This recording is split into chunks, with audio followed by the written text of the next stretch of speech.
this is Ludo, my Leopard Gecko's setup, well, vivarium. 1, 2, 3 hide. I have a calcium dish, a water bowl, and a tree just for decoration. Here's kitchen roll because my other guy got sticktail and he was on what's it called, Eco Earth, so I had to get rid of that.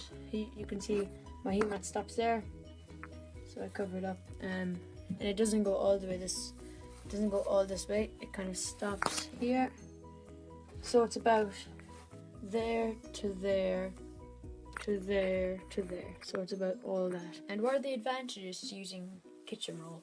Oh well, they're easy to dispose of. Like, I mean, you don't have to keep, like, bacteria can build up if you have Eco Earth, or like especially reptile carpet, it can build up, and also calcium can get stuck on reptile carpet. So it's not the best. And also, if your leopard gecko tries to eat food, its mouth can get stuck in the reptile carpet as well.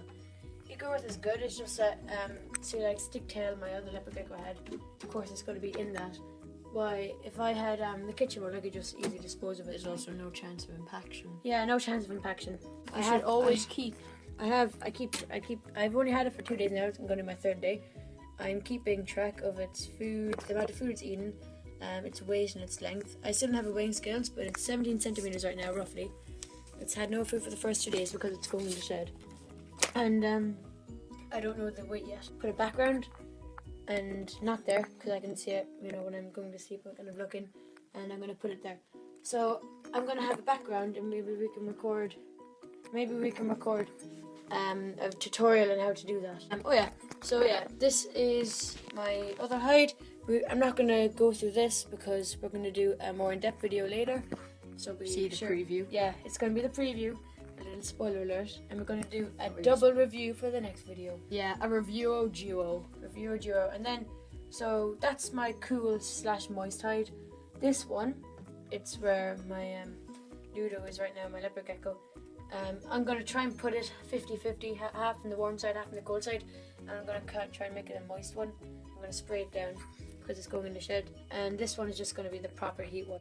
So this is basically all I have. As you can see, I feed it crickets. Let's fix that light in there. So I feed it crickets. This is a spare food bowl if I have mealworms, so they don't get under the substrate. This is a repli carrier I got, and then I got some deep clean, just in case. Yeah, Beer deep clean, deep cleansing, highly effective versus salmonella, no dyes, no perfumes, and what's that? Safe for all reptiles and amphibian housing. So you need this. I'm gonna have to clean my cage out, just the walls, every 3 months probably of this. Yeah. And if you watched our other videos, you know what that is. Yeah, Reptivite. If you don't know what Reptivite and calcium and all that stuff is, check it out. That's not necessary. I mean, don't use it really, but we just had it because leopard geckos aren't basking animals, so they only really need the heat from the heat mat, which is mine. Mine is a 30 watt. We only put it on when we know they're in the hide, so it can heat up the tank. And once they come out, turn it off. Yeah, so like if it's like December and it's really cold, then you'd probably need a heat lamp. There's my thermometer, and let me see. I don't have an exact reading on the heat mat. I just generally kind of touch it and check in the 70s. But that's just the atmosphere temperature. The actual temperature in the ground, which they're going to be feeling, is a lot more, and it's going to be a lot hotter in the hide because it's enclosed. Toasty. Yeah, so 30 watts, which is good, which is what you need for a big cage like this. You need at least a third, to cover a third of the cage. Like this covers a third, maybe even a bit more. But yeah, so this is basically my cage. So I got a heat one. This one's going to double up as a moist. This one is going to be a cool. Here's my, Reptivite. Keep that there. My Reptivite there. C3 and vitamins. And then I have my water dish there, which I have to clean out every 4 days. Today is actually my clean out day, so I'm going to do that. That is basically all for my hide. And let's go check out the other one. Okay, so this is Bindy's cage. It could go a bit bigger, but it's been doing her fine for the past 6 months. So I'd say anything around this side would be the best. I mean, you saw his cage there, but to be honest, I think that's a bit overkill. Do you agree? No, I mean, it's alright. It does a job. I have everything. I just have more room to put things in. Alright, so I'll give you a rundown of the cage. Here is the background. Now, the problem I have with this is crickets can usually get in all of the little holes. So what do? You're going to keep it? I keep it, but what I've done is at the back I've carved out the little holes so I can pull them out. Okay. And then here, well, you'll know more about that. Yeah, so we'll do that in another video, just like the other hide. Here I keep my calcium, and there's quite a lot of it there actually. So I'd recommend even using a milk lid, but I just had this extra, so I'd use that because I think it looks nice. Now here we have her cold hide. It's just a generic Exoterra one. And here's her water bowl, which needs to be cleaned out today. Today is also my cleaning day. She's drunk all her water. And here we have her warm hide. Now I think she's under here. I hope not. She probably is actually. And there's a cricket. Where? To take that out now. Do you have the same size crickets as me? I have extra large black. Oh yeah. Of course we won't show the gecko for too long since we have this light up here just so you can see Yeah, maybe everything. we should like turn it a little Yeah, bit. turn it away, not facing her. There she is. So it's not facing her. Alright, so this is Bindi the leopard gecko. She's a year and about 2 months old, I think.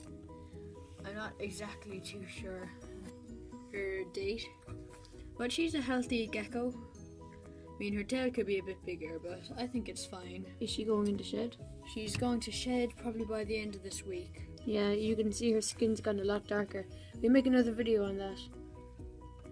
But yeah, so take it away.